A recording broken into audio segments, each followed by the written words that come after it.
আল্লাহু আকবারের অনুবাদ শিখলেন, ভালো করে শুইলেন। আল্লাহু আকবার অনুবাদ খেয়াল করলেন, আল্লাহই বড়। সুবহানাকাল্লাহুম্মা, আল্লাহর কত পবিত্রতা বর্ণনা করছি, হে আল্লাহ। ওয়া বিহামদিকা, প্রশংসা তোমার। ওয়া তাবারাকাসমুকা, আল্লাহ তোমার নাম বরকতময়। ওয়া তাআলা জাদ্দুকা, তোমার মর্যাদা অধিক ঊর্ধ্বে। ওয়া লা ইলাহা গায়রুক, তুমি ছাড়া কোনো ইলাহ নাই। পড়লেন আর অনুবাদ খেয়াল করলেন। ইবলিস ধোঁকা দিতে আয়েশা ধোঁকা দিতে পারে নাই। আয়েশা দেখে আপনি পড়তেছেন আর অনুবাদ খেয়াল করতেছেন। ইবলিস কয় ধোঁকা দিতে পারলাম না, সূরা ফাতিহার সময় ধোঁকা দেওয়ার চেষ্টা করব। এবার আপনি শুরু করলেন আউযু বিল্লাহি মিনাশ শাইতানির রাজিম, পড়লেন, অনুবাদ খেয়াল করলেন, আমি আশ্রয় চাইতেছি আল্লাহর কাছে বিতাড়িত শয়তান থেকে। ইবলিস ধোঁকা দিতে আসতে পারে নাই, কারণ অনুবাদের দিকে আপনার খেয়াল, ইবলিসের দিকে খেয়াল যাওয়ার সময় নাই। বিসমিল্লাহির রহমানির রহিম পড়লেন, পরম করুণাময় অসীম দয়ালু আল্লাহর নামে শুরু করছি। ইবলিস ধোঁকা দেওয়ার চেষ্টা করতে পারে নাই, কারণ ওই সময় অনুবাদের দিকে আপনার খেয়াল। এবার শুরু করলেন আলহামদুলিল্লাহি রাব্বিল আলামিন, সমস্ত প্রশংসা আল্লাহর, যিনি বিশ্ব জগতের রব। অনুবাদ খেয়াল করলেন, ইবলিস ধোঁকা দিতে আসছে, ধোঁকা দিতে পারে নাই, কারণ অনুবাদের দিকে আপনার খেয়াল। আর রহমানির রহিম, যিনি রহমান, যিনি রহিম। ইবলিস ধোঁকা দিতে আসছে, পারে নাই, কারণ আপনার খেয়াল অনুবাদের দিকে। মালিক ইয়াউমিদ্দিন, যিনি বিচার দিবসের মালিক। ইবলিস ধোঁকা দিতে আসছে, ধোঁকা দিতে পারে নাই, কারণ অনুবাদের দিকে আপনার খেয়াল। ইয়াকা না'বুদু ওয়া ইয়াকা নাস্তাঈন, এ মাবুদ আমরা তোমারই ইবাদত করি, তোমার কাছে সাহায্য চাই।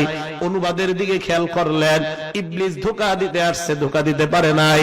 ইহদিনাস সিরাতাল মুস্তাকিম, আল্লাহ তুমি সরল পথের রাস্তা দেখাও। ইবলিস ধোঁকা দিতে আসছে, পারে নাই, কারণ আপনার খেয়াল অনুবাদের দিকে। সিরাতাল্লাযীনা আন'আমতা আলাইহিম, যাদেরকে নিয়ামত দিছো তাদের রাস্তা দেখাও। ইবলিস ধোঁকা দিতে পারে নাই, কারণ আপনার খেয়ালটা অনুবাদের দিকে। গায়রিল মাগদুবি আলাইহিম, যারা ইহুদি নয়, ওয়ালাদ-দাল্লিন, যারা খ্রিস্টান না। এ মাবুদ, ইহুদিদের রাস্তা আর খ্রিস্টানের রাস্তা আমাদেরকে দেখাও না। ইবলিস ধোঁকা দিতে আসছে, ধোঁকা দিতে পারে নাই, কারণ আপনার খেয়াল অনুবাদের দিকে। এই প্রার্থনা করার পর এবার আপনি বললেন আমিন। আমিন শব্দের অর্থের দিকে খেয়াল করলেন। আমিন অর্থ হলো আল্লাহ তুমি কবুল করো। আল্লাহর নবী কয়, যেই মাত্র তুমি আমিন বললা, তোমার সাথে ফেরেশতারাও আমিন বলে। তোমার আমিন আর ফেরেশতার আমিন যদি একসাথে হয়ে যায়, তোমার জিন্দেগীর পিছনের সব গুনাহ আল্লাহ মাফ করে দেয়। আচ্ছা বলেন তো, এই যে আপনাদেরকে বললাম এতক্ষণ, একটা ধ্যান চলে আসছে না আপনাদের? ঠিক নামাজে যখন এইভাবে পড়বেন, আপনার ধ্যান এদিকে থাকবে, ইবলিস ধোঁকা দিতে পারবে না। এইভাবে ফাতিহা শেষ করলেন, তো এবার ফাতিহার পরে কি করবেন? তো ওই সূরার অনুবাদ শিখতে হবে, 4টা সূরা কমপক্ষে, যেহেতু 4 রাকাত সুন্নতে 4 সূরা পড়েন। তো ওই অনুবাদের দিকে খেয়াল করার পর এবার ইবলিস ফিকিরে থাকবে, ওরে রুকুতে আমি ধোঁকা দেব। আল্লাহু আকবার বলে রুকুতে গেলেন। সুবহানা রাব্বিয়াল আযীম, আমি আমার মহান রবের পুত পবিত্রতা বর্ণনা করছি। সুবহানা রাব্বিয়াল আযীম, আমি আমার মহান রবের পুত পবিত্রতা বর্ণনা করছি। 3 বার বললেন, অনুবাদ খেয়াল করলেন, ইবলিস ধোঁকা দিতে পারে নাই। সামি আল্লাহু লিমান হামিদা, আল্লাহ শুনেছেন ওই বান্দার প্রশংসা, যেই বান্দা আল্লাহর প্রশংসা করেছে। এই অনুবাদের দিকে খেয়াল করলেন, ইবলিস ধোঁকা দিতে পারে নাই। এবার ইবলিস চেষ্টা করবে সেজদায় যাওয়ার সময় ধোঁকা দিবে। আপনি যখন আল্লাহু আকবার বলে সেজদায় রওনা করলেন, অনুবাদটা খেয়াল করবেন। আল্লাহু আকবার অর্থ হলো আল্লাহই একমাত্র বড়। সেজদায় গেলেন, যাওয়ার পর ইবলিস চেষ্টা করবে সেজদায় ধোঁকা দেওয়ার জন্য। সুবহানা রাব্বিয়াল আ'লা, আমি আমার মহান ঊর্ধ্বে যেই রব, এই রবের পুত পবিত্রতা বর্ণনা করছি। আমি আমার একমাত্র সম্মানিত, সবার ঊর্ধ্বে যেই রব। এই 3টা অনুবাদ যখন খেয়াল করবেন, ইবলিস সিজদায় আপনাকে ধোঁকা দিতে পারলো না। এইভাবে আমি আপনাদেরকে বলি, জিন্দেগিতে 2 রাকাত নামাজ আপনি আদায় করেন। আদায় করার পর মনে হবে আগে যত নামাজ পড়লাম সব মনে হয় মরা মরা পড়লাম। এই 2 রাকাত নামাজ আমার কাছে জীবন্ত মনে হয়। এইভাবে পড়েন, আপনার কাছে মনে হবে আপনি জীবন্ত নামাজ পড়ছেন। একদম সত্যি কথা। এইভাবে পড়েন। এবার আসেন, তাহলে দাঁড়াইলেন, দাঁড়ায় সূরা ফাতিহা যখন পড়েন, আলহামদুলিল্লাহ সূরা অনুবাদটাও মনে করবেন, সাথে সাথে আরেকটা জিনিস মনে করবেন। কি দেখেন আমাদের কত দাম। আলহামদুলিল্লাহ রাব্বিল আলামিন, যেই মাত্র আমি পড়লাম, আল্লাহ সাথে সাথে ফেরেশতাদের সাথে জবাব দেয়, হামিদানি আব্দি, আমার বান্দা আমার প্রশংসা করেছে। আমি আপনি যখন পড়লাম আর রহমানির রহিম, সাথে সাথে আল্লাহ বলে আসনা আলাইয়া আব্দি, আমার বান্দা আমার সানাবাদ করছে। আপনি আর আমি যখন পড়ি মালিক ইয়াউমিদ্দিন, আল্লাহ সাথে সাথে বলে মাজ্জাদানি আব্দি, ভালো করে শুনেন, আমার বান্দা আমার বরত্ব বর্ণনা করছে। এবার আপনি যখন পড়লেন ইয়াকা না'বুদু ওয়া ইয়াকা নাস্তাঈন, মাবুদ আমরা তোমারই ইবাদত করি, তোমার কাছেই সাহায্য চাই, আল্লাহ ওই টাইমে কয় হাযা বাইনি ওয়া বাইনা আব্দি, আমি আর আমার বান্দা এত কাছাকাছি, এত কাছাকাছি। আল্লাহ বলেন ওয়ালি আব্দি মা সালা, এ বান্দা তোর যা মন চায় তুই আমার কাছে চা, এই মুহূর্তে যা চাবি আমি আল্লাহ তা দেওয়ার ওয়াদা করলাম। তাহলে ইয়াকা না'বুদু ওয়া ইয়াকা নাস্তাঈন পড়ার পর আল্লাহ কয় কি চাস, চা তাড়াতাড়ি। আমি আর আপনি বলি ইহদিনাস সিরাতাল মুস্তাকিম, আল্লাহ সরল পথের হেদায়েত দিয়ে দাও, সরল পথের রাস্তা দেখায় দাও। এইভাবে নামাজের মধ্যে যখন আপনি দাঁড়াবেন, নামাজটা যখন এইভাবে আপনি পড়বেন, এই নামাজটা হবে আপনার এমন নামাজ, জীবন্ত নামাজ। কয় কেমন নামাজ? রাসূল করিম সাল্লাল্লাহু আলাইহি সাল্লাম বলেন, রাআইতুম লাউ আন্না নাহরান বিবাবি আহাদিকুম ইয়াগতাসিলু ফীহি কুল্লা ইয়াউমিন খামসা মাররাত, তোমাদের কারো বাড়ির সামনে একটা পুকুর আছে, ওই পুকুরের মধ্যে 5 বার যদি গোসল করো, 5 বার গোসল করার পর হাল ইয়াবকা মিন দারনিহি শাইউন, তোমার শরীরে কোনো ময়লা থাকবে কিনা? সাহাবারা জবাব দেয় লা ইয়াবকা মিন দারনিহি শাইউন, হে আল্লাহর নবী তার শরীরে কোনো ময়লা থাকবে না। আল্লাহর নবী বলেন ফাযালিকা মিসলুস সালাওয়াতিল খামসি ইয়ামহুল্লাহু বিহিন্নাল খাতায়া, অনুরূপ ভাবে কোন বান্দা যদি দৈনিক 5 ওয়াক্ত সালাত আদায় করে নেয়, তার জিন্দেগীর সব গুনাহ খাতাগুলো আল্লাহ মাফ করে দেয়।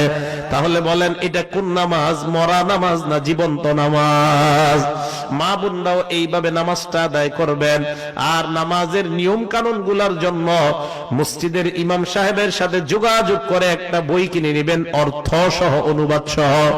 এইভাবে যখন আপনি সালাত আদায় করবেন, আল্লাহর নবী বলেন সালাত যদি আদায় না করো দুনিয়ার যুবক ভাই, মরণের সময় আপনার ভয়ঙ্কর 3টা অবস্থা হবে। 1 নাম্বার ইয়ামুতু জালিলা, আপনি অপদস্থ হয়ে মারা যাবেন।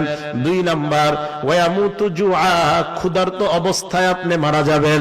3 নাম্বার ওয়ায়ামুতু আতশানা, এমন পিপাসা আপনার লাগবে লাউ সুকিয়া মাউল বিহার লামারতাওয়া, দুনিয়ার সব সমুদ্রের পানিও যদি আপনাকে পান করানো হয় এরপরেও আপনার পিপাসা মিটবে না। আবার আমি বলছি, নামাজ যারা আদায় না করবেন, 1 নাম্বার দুনিয়ার মধ্যে মারা যাওয়ার সময় অপদস্থ হয়ে মারা যাবেন। 2 নাম্বার ক্ষুধার্ত অবস্থায় মারা যাবেন। 3 নাম্বার এমন পিপাসা লাগবে দুনিয়ার সব সমুদ্রের পানি পান করাইলেও আপনার পিপাসা মিটবে না।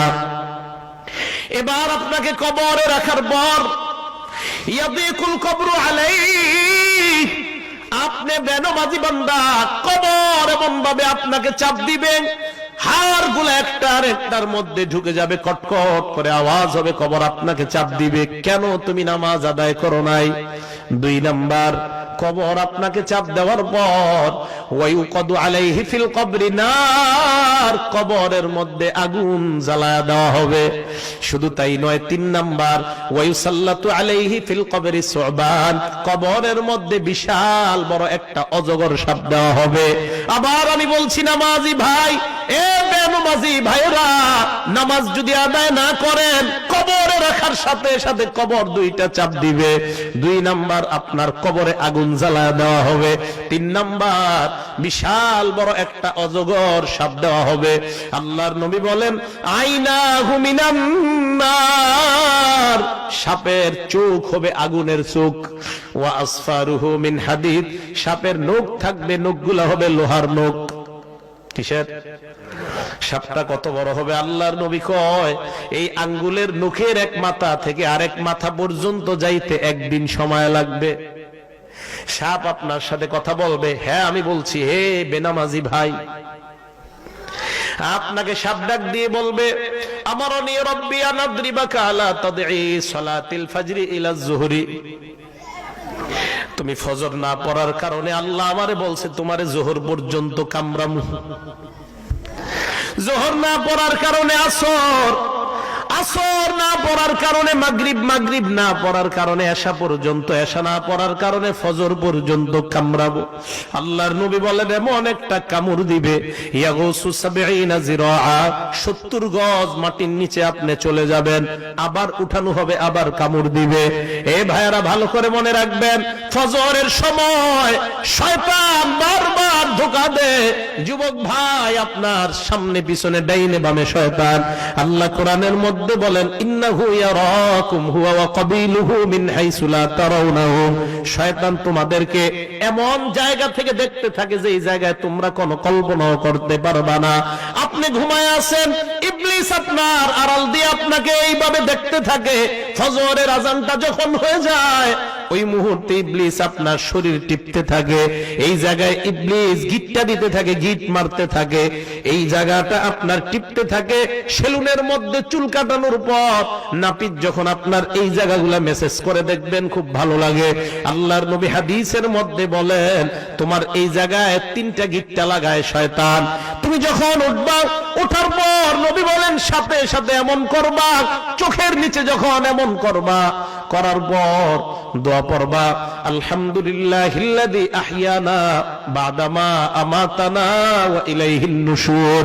হাবিব বলেন ইবলিস তখন এমন ভাবে দৌড়ায়, ইবলিসের দৌড় আর কে দেখে? বান্দা যখন ওযু করে, ওযু করার পর মসজিদের মধ্যে যায়, মসজিদে যাওয়ার পর ফজরের নামাজ মনে করেন 6টা 15-তে দাঁড়াবে, আপনি 6টার দিকে গেলেন, যাওয়ার পর সুন্নত পড়লেন, পড়ার পর তাকায় দেখেন এখনো 10 মিনিট বাকি আছে। আল্লাহর নবী কয় ইন্তিজারুস সালাতি সালাত, এই যে 10 মিনিট ইমামের জন্য অপেক্ষা করবা, এই 10 মিনিট তুমি নামাজ পড়লে যে সওয়াব, নামাজের সওয়াব আল্লাহ তোমার আমলনামায় দিয়ে দেয়। এরকম হয় না?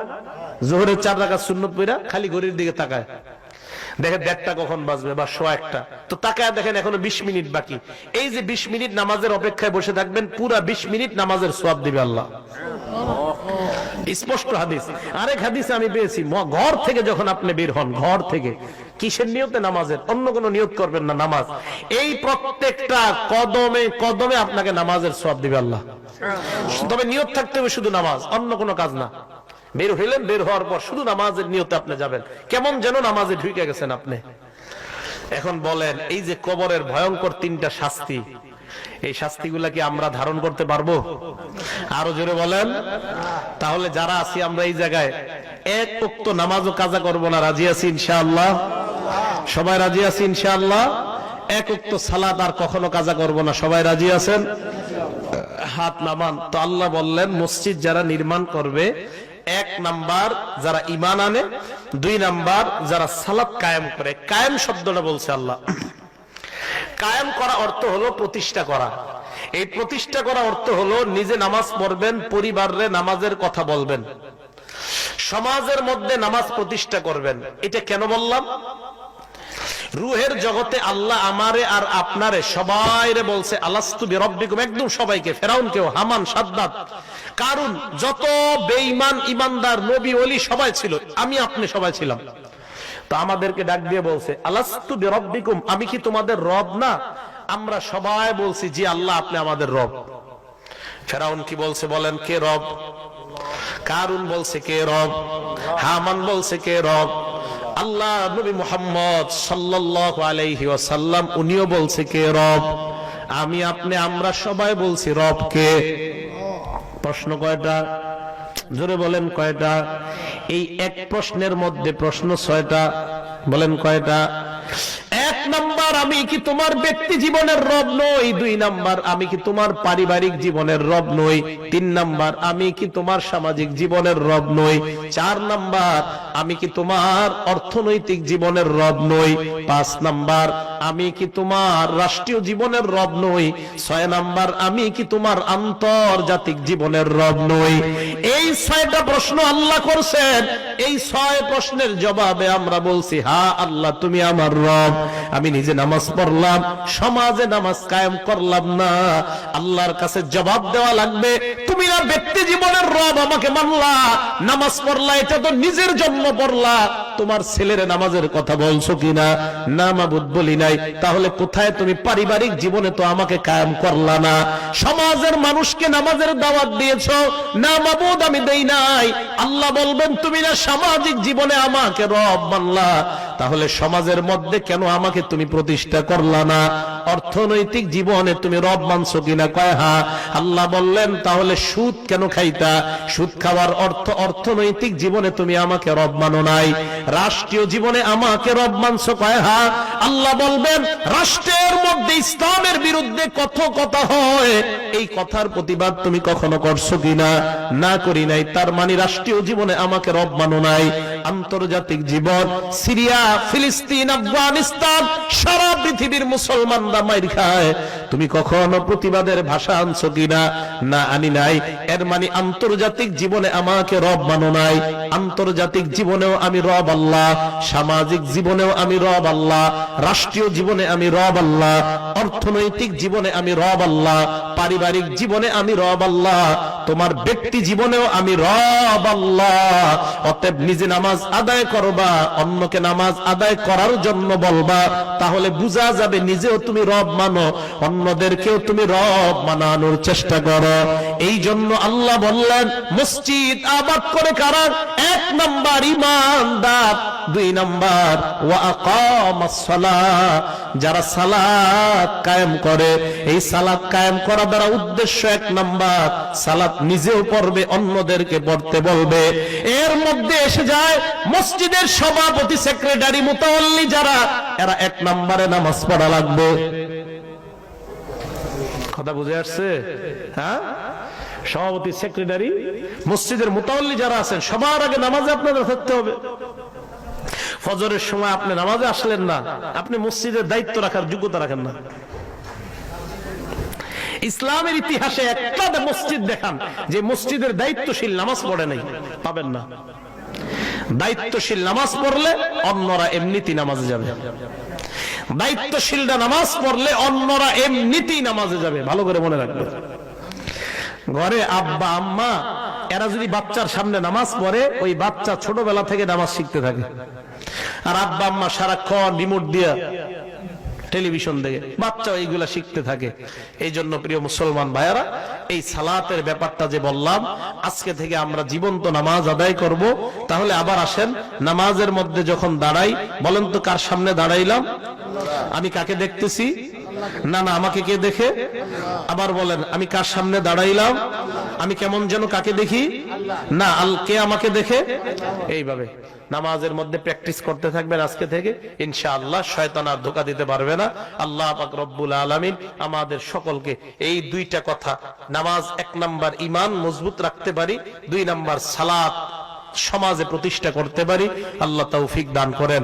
আমিন ওয়া আখিরু দাওয়ানা আনিল হামদুলিল্লাহি রাব্বিল আলামিন।